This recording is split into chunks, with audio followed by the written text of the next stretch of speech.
အားလုံးပဲမင်္ဂလာပါရှင်။သမီးကတော့ရန်မန်နေဂျာ Best တွဲရဲ့မမေထက်သူပဲဖြစ်ပါတယ်ရှင်။သမီးအခုပြောပြပေးခြင်းတဲ့အကြောင်းအရာလေးကတော့ Business Management နဲ့ပတ်သက်တဲ့အကြောင်းအရာလေးပဲဖြစ်ပါတယ်ရှင်။ Business Management မှာအရေးကြီးတဲ့အချက်ကတော့ POLC ဆိုတဲ့စကားလုံးလေးလုံးကအရန်ကိုအရေးကြီးပါတယ်ရှင်။ Business Management လုပ်မယ်ဆိုရင်အကျိုးအများရအောင်လုပ်ရပါမယ် Profit ရအောင်လုပ်ရပါမယ်။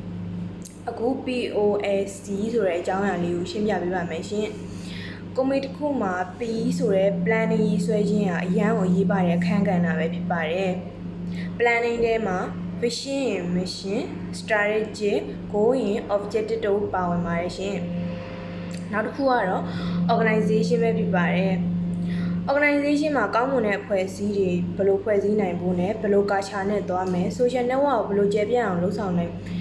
social network ကိုဘယ်လိုကျေပြန့်အောင်လုပ်ဆောင်နိုင်မယ်ဆိုတာတွေလည်းပါဝင်ပါတယ်ရှင်။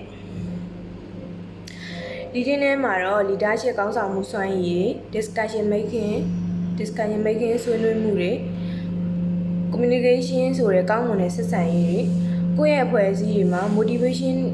ကောင်းမွန်စွာနဲ့တက်ကြွစွာလုပ်ဆောင်နိုင်ဖို့လည်းလိုအပ်ပါတယ်ရှင်။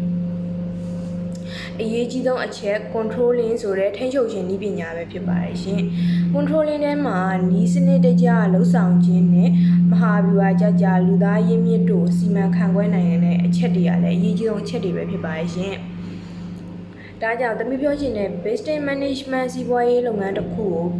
POLC နဲ့အညီလှုပ်ဆောင်မယ်ဆိုရင်တော့ profit ဆိုတဲ့အကျိုးအမြတ်တွေကိုရရှိမှာဖြစ်ပါတယ်ရှင်။ Business Management နဲ့ပတ်သက်ပြီးသမီးပြောပြခြင်းတဲ့အကြောင်းအရာလေးကတော့ဒါပါပဲရှင်။နားထောင်ပြီးတဲ့အတွက်အားလုံးကိုကျေးဇူးအများကြီးတင်ပါတယ်ရှင်။